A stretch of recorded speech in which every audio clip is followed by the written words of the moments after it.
Au printemps 1768, Voltaire ressuscita, plus espiègle que jamais, malin et joueur, d'une impertinence rare. Ce furent les gens d'église qui firent les frais de ce réveil printanier. Oui, parbleu, je communie et je communierai tant qu'il y aura une communion dans le monde.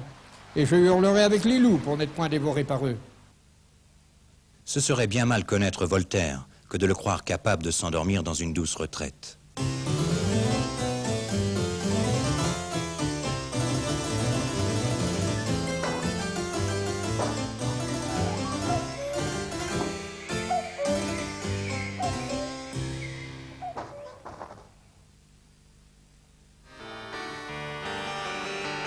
À Ferney, son esprit querelleur ne cessa jamais de s'exercer. Ses rapports avec l'étroitesse de certains esprits locaux, avec l'Église et avec les curés des paroisses environnantes, avides et chicaneurs, ont marqué ces 20 dernières années dans cette région. Ce furent des luttes continuelles où le patriarche se servait des moindres causes pour déchaîner les passions. Échec et mat. Oh, quoi? Qui m'a battu? Vermisseau! Vermeterre! Qui m'a battu? Cependant, quelques thèmes revenaient souvent.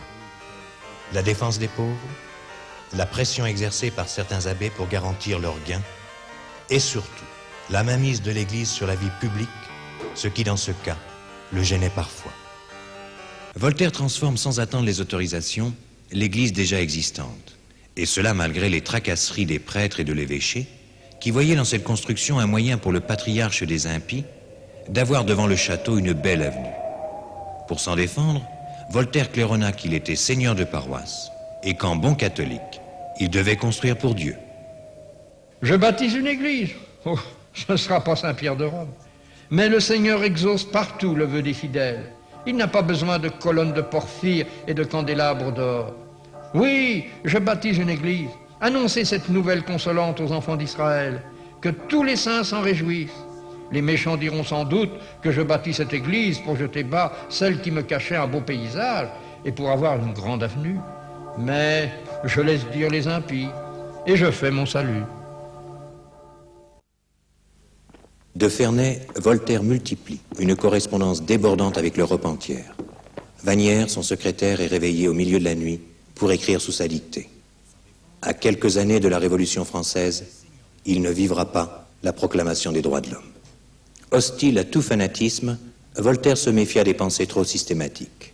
Il n'échafauda donc pas de théorie, mais préféra pratiquer avec lucidité une sagesse empreinte de bon sens et de modération, attentive aux contraintes du quotidien, à la fois souple et ironique, une pensée vive et engagée. Je méditais cette nuit. J'étais absorbé dans la contemplation de la nature. J'admirais l'immensité, le cours, les rapports de ces globes infinis que le vulgaire ne sait pas admirer. J'admirais encore plus l'intelligence qui préside à ces vastes ressorts. Je me disais, il faut être aveugle pour n'être pas ébloui de ce spectacle. Il faut être stupide pour n'en pas reconnaître l'auteur. Il faut être fou pour ne pas l'adorer. Quel tribut d'adoration dois-je lui rendre? Ce tribut ne doit-il pas être le même dans toute l'étendue de l'espace, puisque c'est le même pouvoir suprême qui règne également dans cette étendue? Et il faut avoir une religion et ne pas croire aux prêtres, comme il faut avoir du régime et ne pas croire aux médecins. Un miracle? Un miracle? Plutôt une imposture. Encore un sale coup de votre Mahomet, de votre Zarathustra, de votre Belzébuth. Ah, si l'infâme se fait le complice de ces canailles de curés, de ces mendiants qui donnent l'absolution contre poules, bonnes bouteilles et belles paroissiennes, assurément, il n'y a pas de justice divine. Et de votre Dieu, je ne veux point. Et pourtant, ce curé m'est sympathique. Pour un peu, nous avons les mêmes pensées, les mêmes sentiments de Dieu. Ah, nous ne lui donnons pas le même nom, c'est tout. Mais cela suffit à déclencher des guerres. Ah, les hommes seraient tellement heureux de cultiver leur jardin. Le 5 février 1778, François Arouet décide de quitter Ferney pour Paris. Son buste est couronné sur scène lors de la représentation d'Irène le 30 mars.